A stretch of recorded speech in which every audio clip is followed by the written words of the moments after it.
Cancer. My name is Tanya, and I'm going to be doing a month ahead reading for you for the month of January. I will be pulling some tarot cards, but I am also at the end going to pull one of these oracle cards, and I am going to read to you from the book for that after I do an intuitive interpretation. So I've been enjoying that and want to include it this month. So let's see what the tarot cards have for you. What do we have for Cancer for the month of January? What messages do you have for Cancer? Okay, let's see what we have. So we have the Knight of Wands, the High Priestess, the Hanged Man. Is there two? No, there's one. The Nine of Wands and the Death card. So you have 3 major arcana cards here for this month. So there's some major transformative event going on in your life. It could shift the way you view things. It's definitely a shift in the way you perceive things, for sure. So now when I'm looking at these overall, yeah, and it's almost like a forced perspective shift is what's coming through. So let's see what we have for each of the cards. We're starting off here with the Knight of Wands. So this is something's coming in quick. It's a quick moving energy, and this feels like a person who's really excited to try anything. They're just excited about life in general. This could be like a recent college grad or someone with that type of energy where they have the knowledge, they have the degree, they have the information, but they don't have any practical experience. They've never applied that knowledge.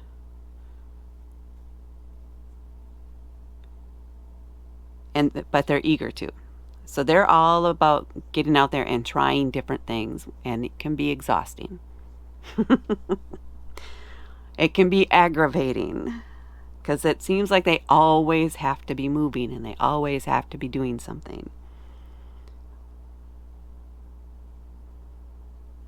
And you're not sure you have the energy to keep up. And you know what? You don't need to have the energy to keep up. You need to give them space to do what they're going to do and fail when they fail. That's how they're going to learn what really does work for them and what doesn't. And what works for them isn't necessarily what works for you, and vice versa. What you know works for you is not necessarily what's going to work for them. That's why they have to try it different ways until they figure it out.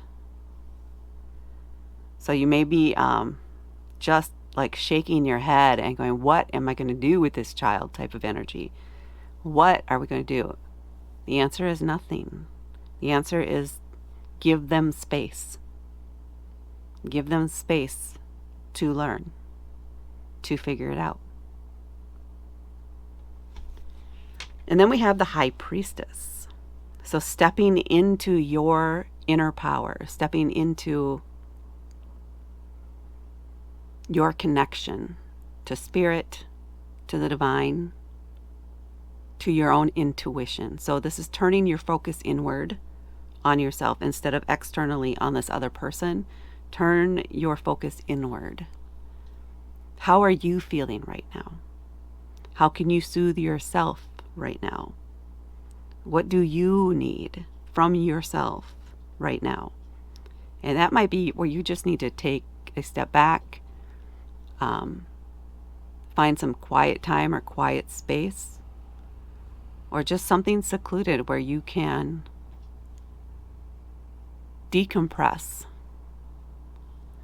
and just take time to sit in silence. Or at least get into whatever works for you for connecting to that inner goddess or inner god. To tap into the signals that your body is giving you even. But this is about connecting within for yourself and about yourself. Walking After Midnight.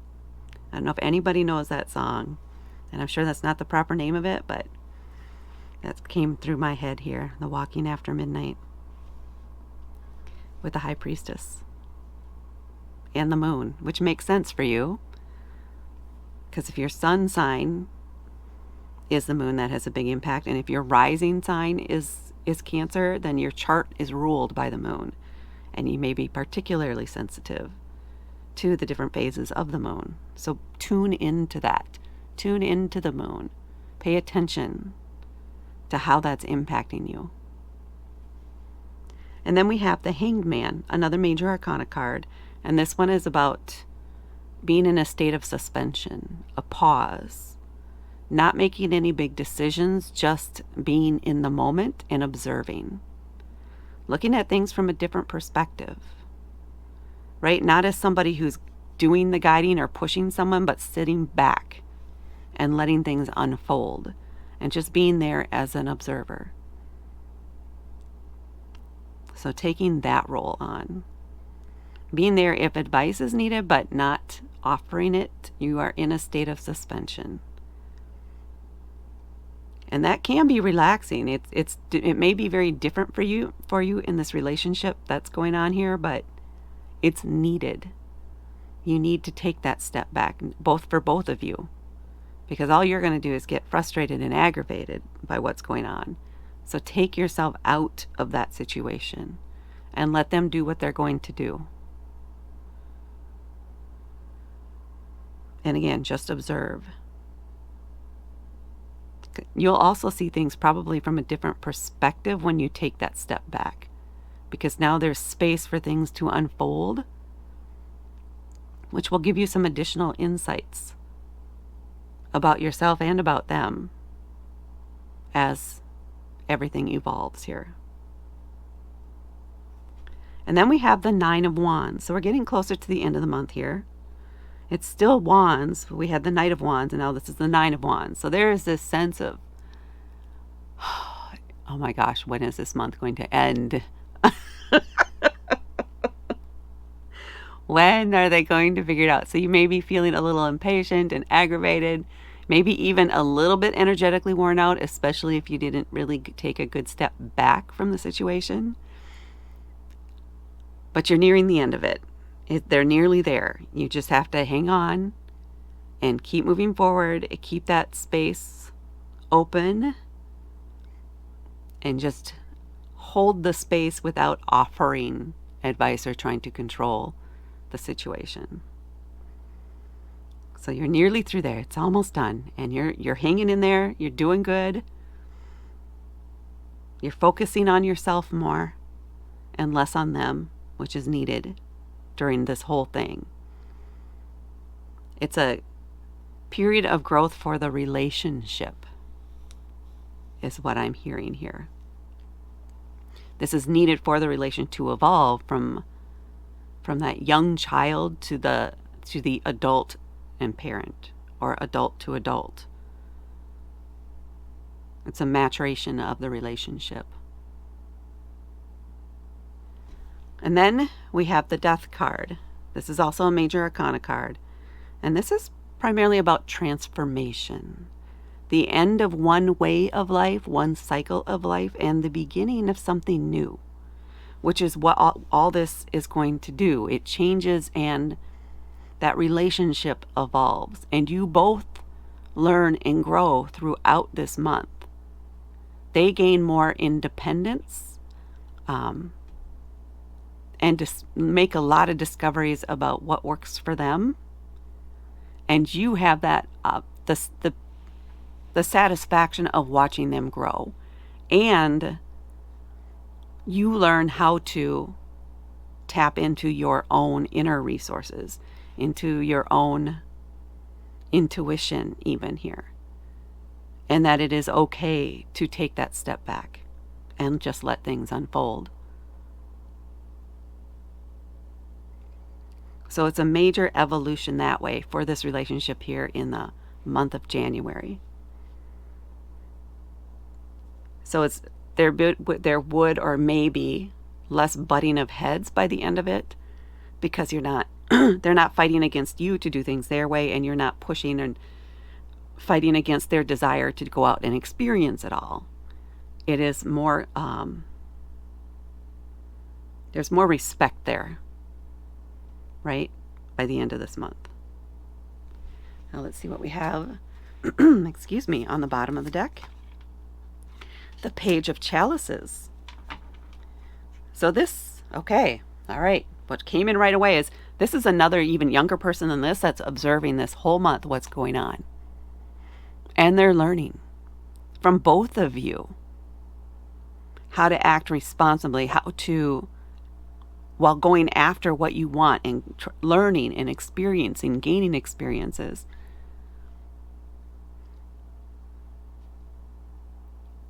Knowing that your support is there, your encouragement is there, and kind of a gentle encouragement and not an directed, or there's no expectations there for how things turn out. So it's letting go of the outcome too, because you don't know what's going to work for them until they figure it out. Chalices are about our emotions and our intuition also. So this could even be some budding changes within yourself when it comes to, if you tap into and learn about this, how the moon's impacting you, that unlocks something within you, right? You tap into that power within you, that intuition that's very strong that you have, and you learn how to trust it. But that's new to you and exciting to you. So if the Knight is someone who's just graduated from college, a lot of times the Page of Chalices, they're just entering that state of college. So they're excited. It's brand new. Everything's new. There's a sense of naivete there and excitement, a little fear maybe, but they're pushing past it because the possibilities are more exciting than that fear and that nervousness. So they're full steam ahead, excited to jump into this next new thing. And this could be all of you in this relationship if there are 3 people. It's this evolution of the roles. Probably within a family unit. This could be a group of friends or something like that too. It feels like family connections, but you don't necessarily need to be blood family. It's just that everybody's on the same web, if you will, on their own journey, on their own path within that, but impacting each other in little ways. When you move the web, everybody on the web feels that, right? They know when something's happening. So there's this newness to this relationship, to this connection by the time you get to the end of it, because they're going to evolve significantly as they go through and they figure things out. You also evolve significantly as you're going through this month, because you're willingly taking that step back and giving them that space, which opens up that energy and that time to focus on yourself and what you need and want.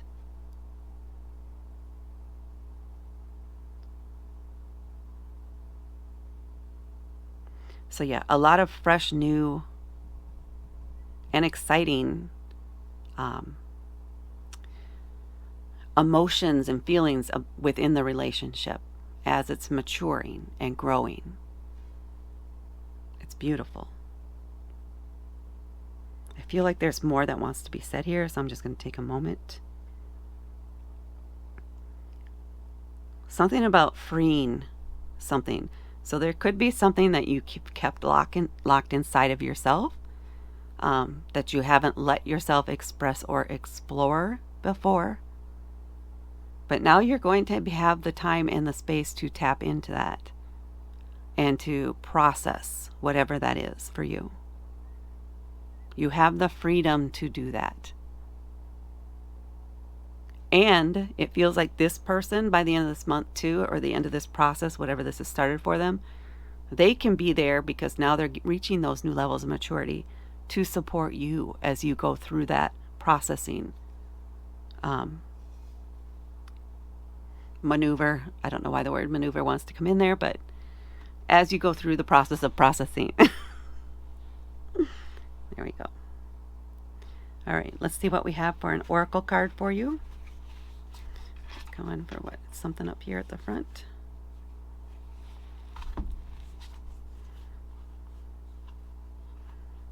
This card here. All right, let's see what we have. Hawthorn wand. Wow. This definitely has the solstice vibes, right? The seasonal vibe to it, doesn't it?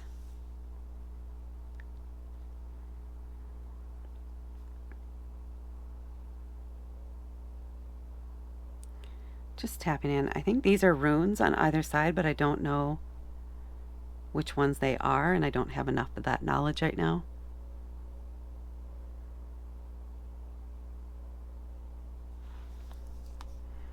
And I can see the face on it. So what am I getting from this? This is kind of a celebratory month. So there could even be some birthdays in here. So wands a lot of time I think of as being something that you can use to manifest. They add that touch of sparkle, that make it happen, right? You shake the wand and poof, there it goes. Or there it is. So I think there's a lot of putting intentions out for the future and maybe even doing some planning for the future to manifest something. It feels like manifesting something for the benefit of all of you here. And you may be the one that's in charge of it. I'm also getting a little bit, I don't know if somebody has a delayed holiday celebration for making the baked goods or the cookies or things like that. That might be what's going on for some of you. For some reason that wants to come through.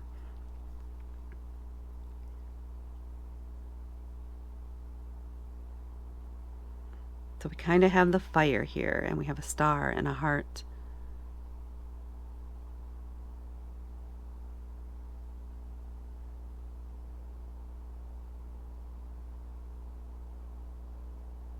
Yeah,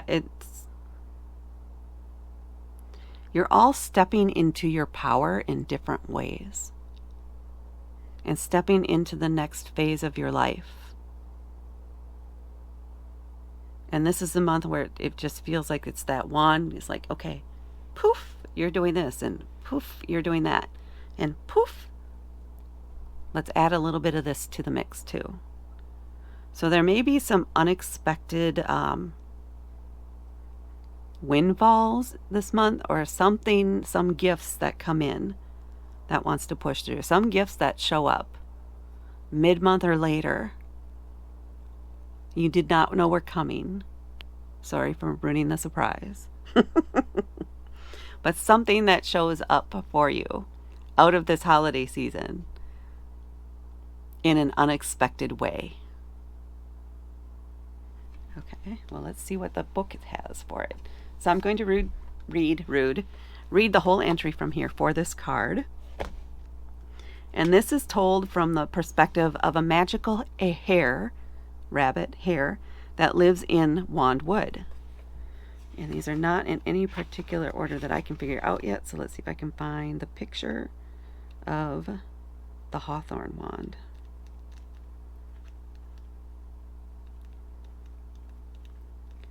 And I hope you're having a fantastic New Year's.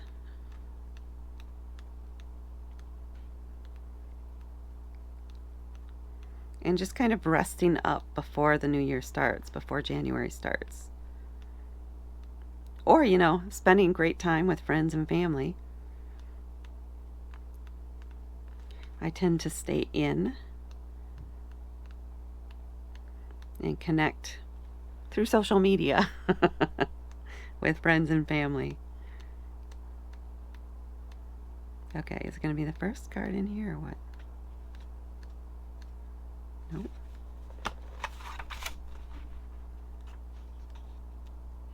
There it is, second to last.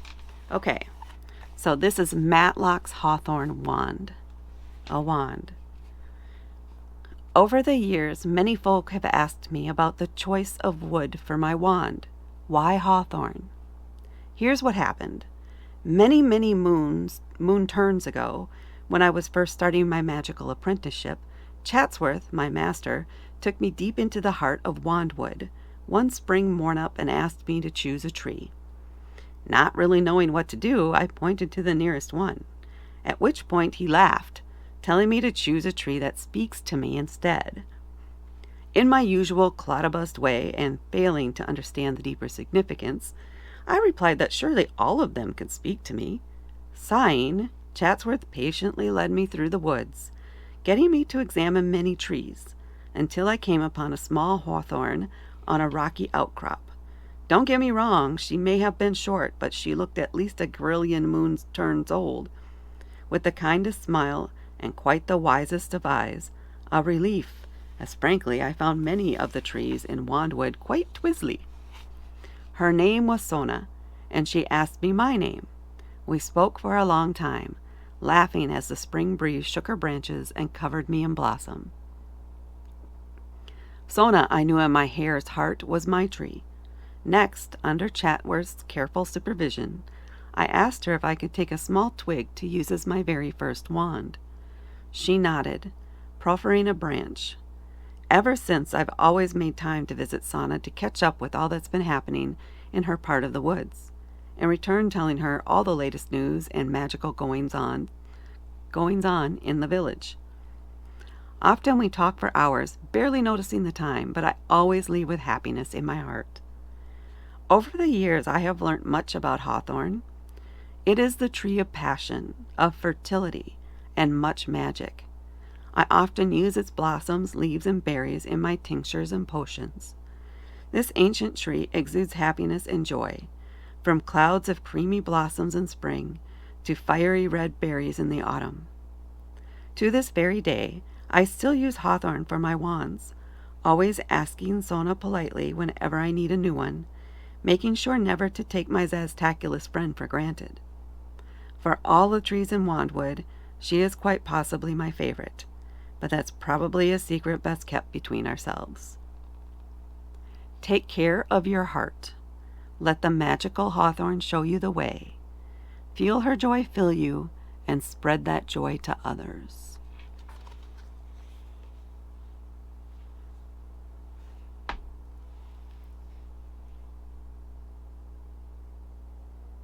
That's what I have for you. Please hit that like button, and please hit subscribe and help me grow my channel. Thank you so much for watching, and I'll talk to you later.